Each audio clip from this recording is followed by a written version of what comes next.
ಸಚಿವರು ನಮ್ಮ ಶಾಸಕರಿಗೆ ಹಾಗೂ ಎಲ್ಲ ಹಿರಿಯರಿಗೆ ಪೂಜ್ಯರಿಗೆ ಅತಿಥಿಗಳಿಗೆ ಜನರ ಸ್ವಾಗತವನ್ನು ನೀಡ್ತಿದ್ದಾರೆ ಅಂತಕ್ಕಂಥದ್ದನ್ನು ಈ ಸಂದರ್ಭ ಹೇಳ್ತಾ ಇದ್ದಾರೆ. ವಿಜೃಂಭಣೆ ಬಹಳ ಸುಲಭವಾಗಿರ್ತಕ್ಕಂತಹ ಒಂದು ಕಾರ್ಯಕ್ರಮ. प्रतिविभाक्षरान्वेषणे यथान सर्वसप्रदाः सपरिवार श्री भूदेव्यै नमः प्रार्थयामि नमस्करोमि.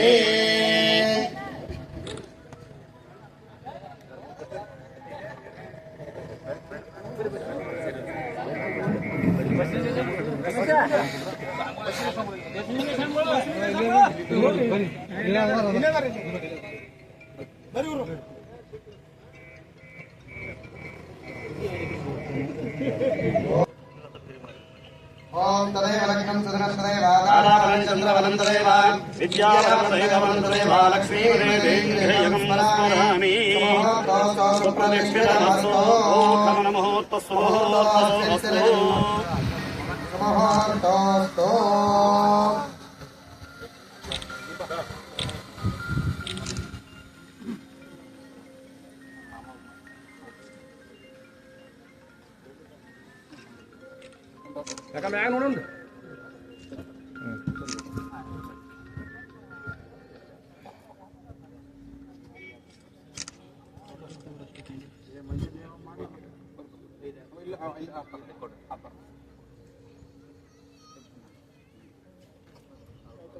ಅಪ್ಪಾಜಿ ಮ್ಯಾನ್ ನೋಡ್ರಿ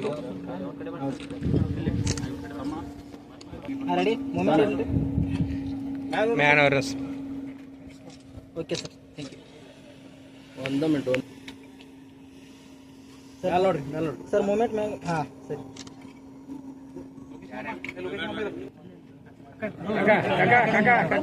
ಮ್ಯಾನೂರ್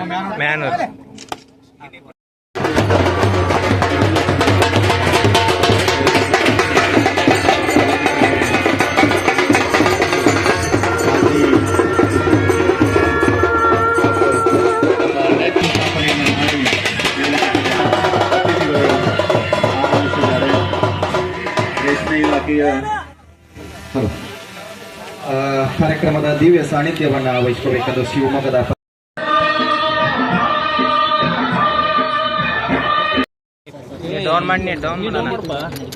ನಮ್ಮ ಬೆಳಗಾವಿ ಜಿಲ್ಲೆಯಲ್ಲಿಯೇ ಮೊಟ್ಟ ಮೊದಲ ಬಾರಿಗೆ ಅಂತ ಹೇಳಿ ನಾನು ಉಲ್ಲೇಖ ಮಾಡ್ತಾ ಇದ್ದೀನಿ. ನಮ್ಮ ತಾಲೂಕಿನಲ್ಲಿ ಅಷ್ಟೇ ಅಲ್ಲ, ಬೆಳಗಾವಿ ಜಿಲ್ಲೆಯಲ್ಲಿಯೇ ಮೊದಲನೇ ರೇಷ್ಮೆ ನೂಲು ತೆಗಿತಕ್ಕಂಥ, ಅದು ಸ್ವಯಂಚಾಲಿತವಾಗಿ ನೂಲು ತೆಗಿತಕ್ಕಂಥ ಘಟಕ ನಮ್ಮ ರೆಡ್ಡರೆಡ್ಡಿ ಗ್ರಾಮದಲ್ಲಿ ಜರುಗ್ತಾ ಇದೆ ಅನ್ನುವುದೇ ಒಂದು ವಿಶೇಷವಾದದ್ದು. ಈ ಒಂದು ಘಟಕ ನಿರ್ಮಾಣ ಆಗ್ಲಿಕ್ಕೆ ಸಹಕಾರವನ್ನು ಕೊಟ್ಟಿರ್ತಕ್ಕಂತಹ ಮಾನ್ಯ ಶಾಸಕರು ಮತ್ತು ಅವರನ್ನ ಒಳಮಾಡಿಕೊಂಡು ತಮ್ಮೆಲ್ಲರಿಗೂ ಮತ್ತೊಮ್ಮೆ ಅನಂತ ಅಭಿನಂದನೆಗಳನ್ನ.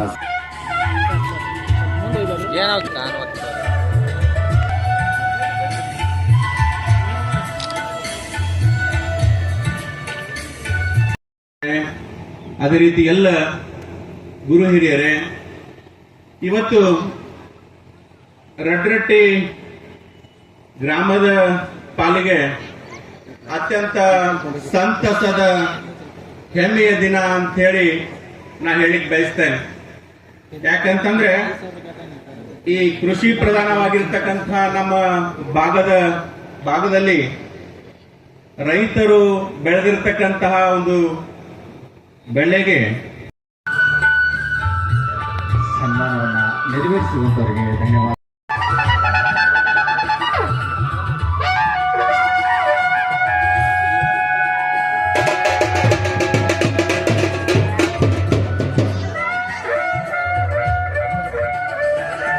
ಜೋರಾದ ಚಪ್ಪಾಳೆಯ ಮೂಲಕ ಅಭಿನಂದನೆಗಳನ್ನ ಸಲ್ಲಿಸೋಣ.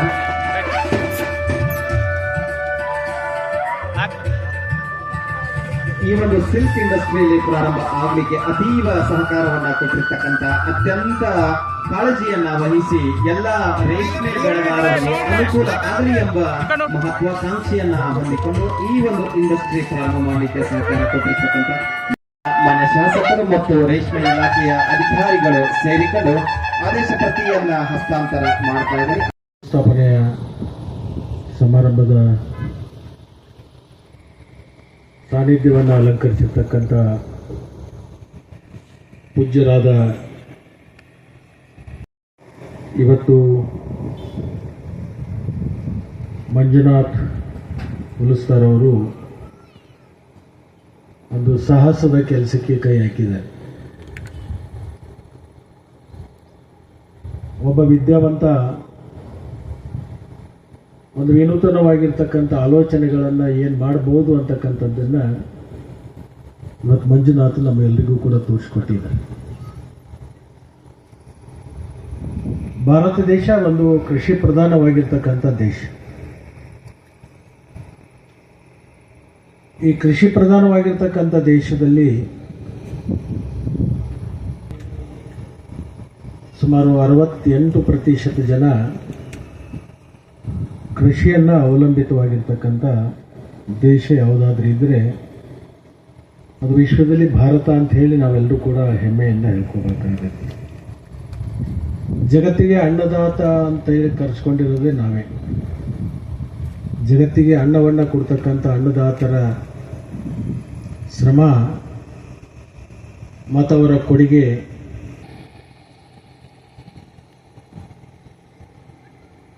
ಇವತ್ತು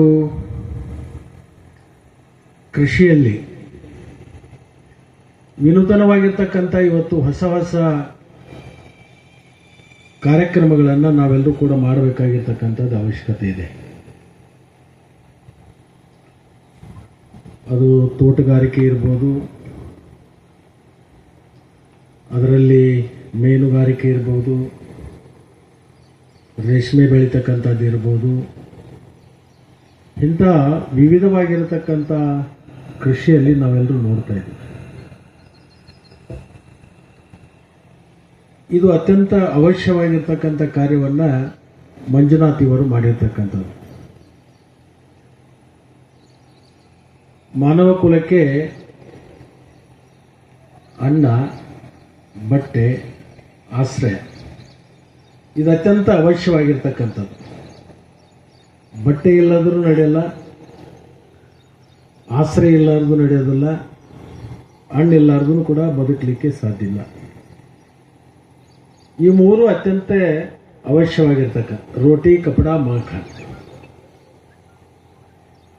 ಈ ಮೂರು ಅವಶ್ಯಕವಾಗಿರ್ತಕ್ಕಂಥ ಉತ್ಪನ್ನ ಎರಡು ನಾವು ಮಾಡ್ತಾ ಇದ್ದೀವಿ.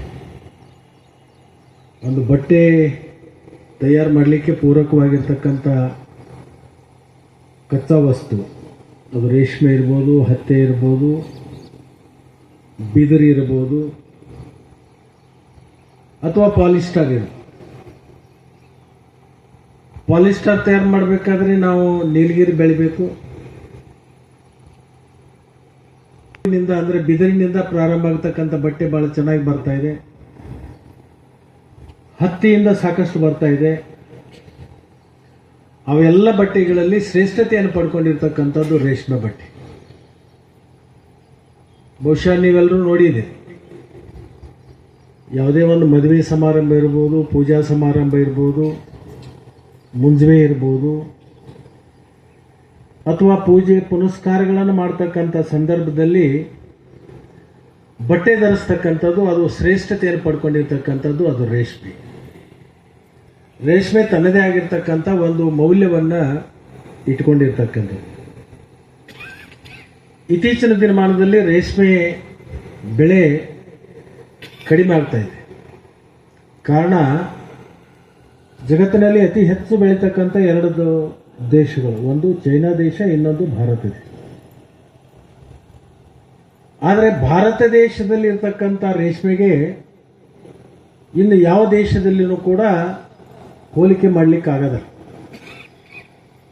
ಅತ್ಯಂತ ಮೌಲ್ಯವನ್ನು ಇಟ್ಕೊಂಡಿರ್ತಕ್ಕಂಥ ರೇಷ್ಮೆ ಅದು ಭಾರತ ದೇಶದಲ್ಲಿರ್ತಕ್ಕಂಥ ರೇಷ್ಮೆ.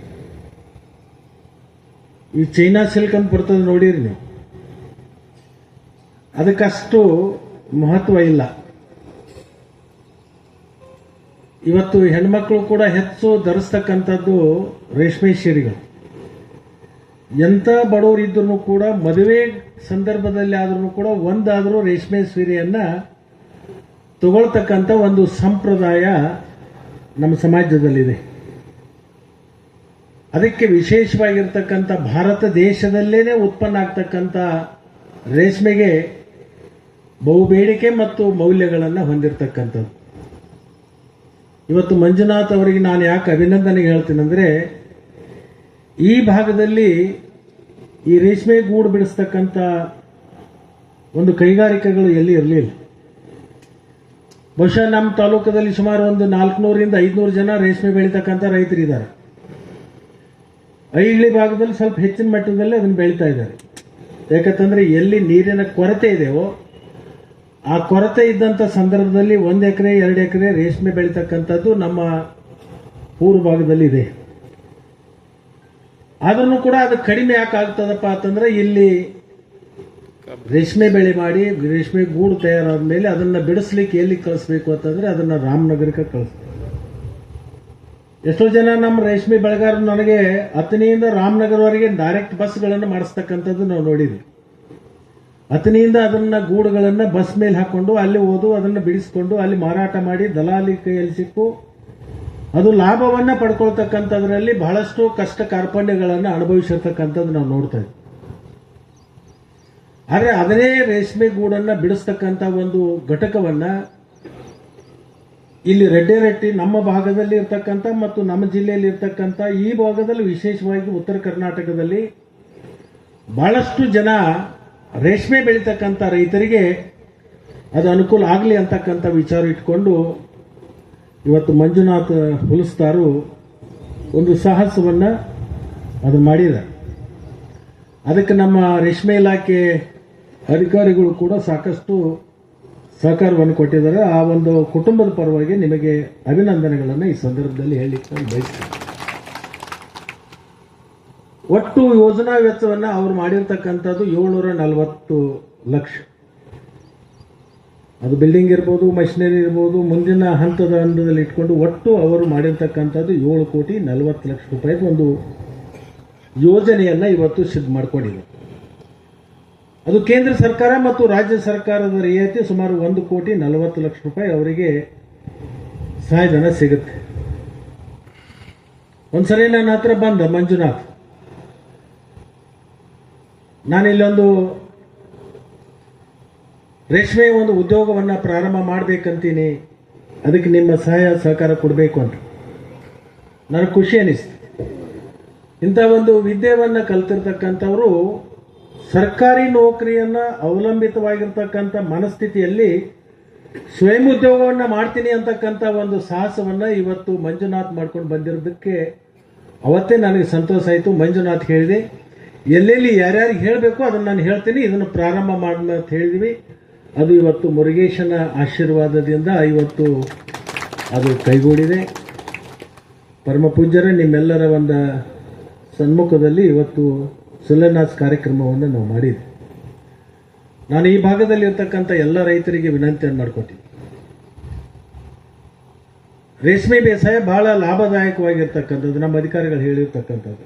ನಾನು ಬಹಳ ಹಿಂದಿನ ದಿನಮಾನಗಳಲ್ಲಿಯೂ ಕೂಡ ಬಹಳ ಸಮೀಪದಿಂದ ರೇಷ್ಮೆ ಬೆಳೀತಕ್ಕಂಥ ರೈತರ ಸಂಪರ್ಕವನ್ನು ಮಾಡಿದ್ದೀನಿ. ಅವ್ರು ಬೆಳೀತಕ್ಕಂಥ ಒಂದು ಸಂದರ್ಭಗಳನ್ನು ಕೂಡ ನಾನು ನೋಡಿದ್ದೀನಿ. ಬಹುತೇಕ ಮೊದಲು ಹುಲಸದಾರನು ಕೂಡ ಒಂದು 20-25 ವರ್ಷದಿಂದ ಸ್ವಲ್ಪ ದಿವಸ ಏನೋ ಮಾಡಿದ್ರೆ ಅಂತ ಕಾಣುತ್ತೆ ಅಲ್ಲ? ಇನ್ನೂ ಇದೆ, ಈಗಲ್ಲ. ಈಗ ನಾನು ಸುಮಾರು 30-35 ವರ್ಷದಿಂದ ಇವರು ರೇಷ್ಮೆ ಬೆಳೆಯನ್ನು ಬೆಳೀತಕ್ಕಂಥದ್ದು ನಾನು ನೋಡಿದ್ದೀನಿ.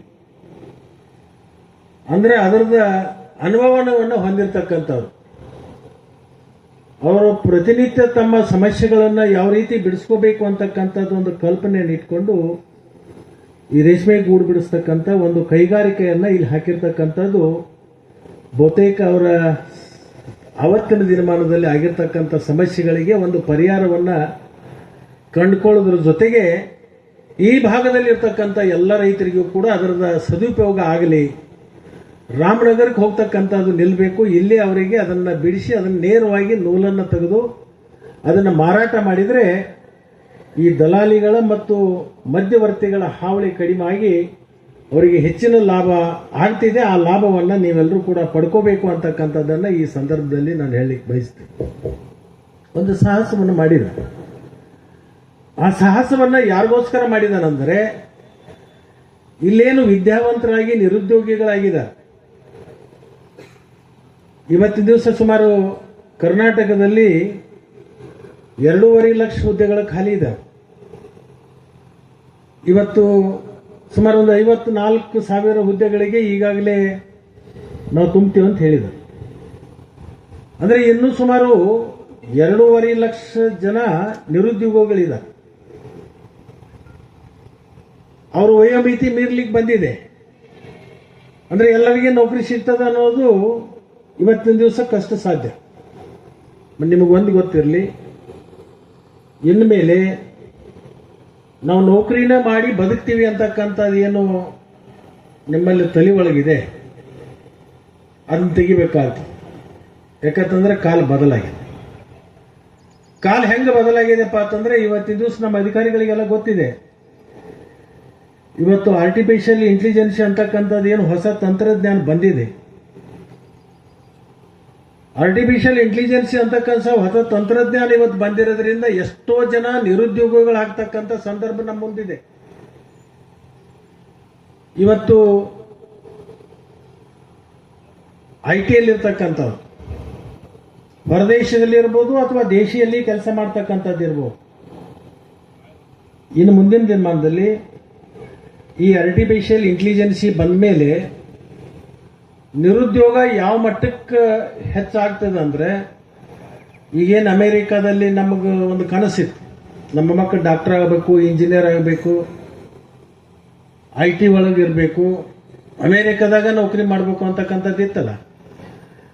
ಇನ್ನೆಲ್ಲ ಡಾಕ್ಟರ್ಗಳದು ಕೆಲಸ ನಿಲ್ತದೆ, ಇಂಜಿನಿಯರ್ಗಳದು ಕೆಲಸ ನಿಲ್ತದೆ, ಮತ್ತು ಈ IT-BT ಅವ್ರಿಗೂ ಕೆಲಸ ನಿಲ್ತದೆ. ಕೊನೆಗೆ ಉಳಿತದೆ ಯಾವುದಪ್ಪ ಅಂತಂದ್ರೆ ನಮ್ಮ ಮೂಲ ಕಸುಬು ಯಾವುದೈತಲ್ಲ, ಒಕ್ಕಲ್ತನ, ಇಲ್ಲೇ ಬರಬೇಕಾಗ್ತದೆ. ಇಲ್ಲೇನೆ ಅದನ್ನು ನಾವು ನಮ್ಮ ಕೃಷಿಯ ಉಪಕಸುಬುಗಳನ್ನು ಮಾಡ್ಕೋ, ಅದು ಹೈನುಗಾರಿಕೆ ಇರ್ಬೋದು, ರೇಷ್ಮೆ ಇರ್ಬೋದು, ಮೇನುಗಾರಿಕೆ ಇರ್ಬೋದು, ಬೇರೆ ಬೇರೆದ ವಿವಿಧವಾಗಿರ್ತಕ್ಕಂಥ ಉದ್ಯೋಗಗಳನ್ನು, ನಮ್ಮ ಕೃಷಿಯ ಉಪ ಉದ್ಯೋಗಗಳನ್ನು ಮಾಡ್ತಕ್ಕಂಥದ್ದು ಮುಂದಿನ ದಿನಮಾನದಲ್ಲಿ ಬಹಳ ಅನಿವಾರ್ಯತೆ ಅಂತಕ್ಕಂಥದ್ದು ನಾವು ಇವತ್ತೇ ಅರ್ಥ ಮಾಡ್ಕೋಬೇಕು. ಇವತ್ತಿನ ದಿವಸ ಕೃಷಿ ಎಷ್ಟು ಬದಲಾವಣೆಯನ್ನು ಕಾಣ್ತಿದೆ ಅಂತಂದ್ರೆ, ಮೊನ್ನೆ ನಾನು ಒಂದು ವಾರದ ಹಿಂದೆ ಪುಣಾಕ್ ಹೋಗಿದ್ದೆ. ಅಲ್ಲಿ ಒಬ್ಬ ಹೆಣ್ಮಗಳು ವನಿತಾ ಪಾಟೀಲ್ ಅಂತ ಹೇಳಿ ಒಬ್ಬ ಹೆಣ್ಮಗಳು MSc ಅಗ್ರಿ ಮಾಡ್ಕೊಂಡು ಅವರು ಕೃಷಿ ಕಲ್ಚರ್ದೊಂದು ಇಂಡಸ್ಟ್ರಿ ಹಾಕಿದ್ದಾರೆ. 150 ಕೋಟಿ ರೂಪಾಯಿದೆ.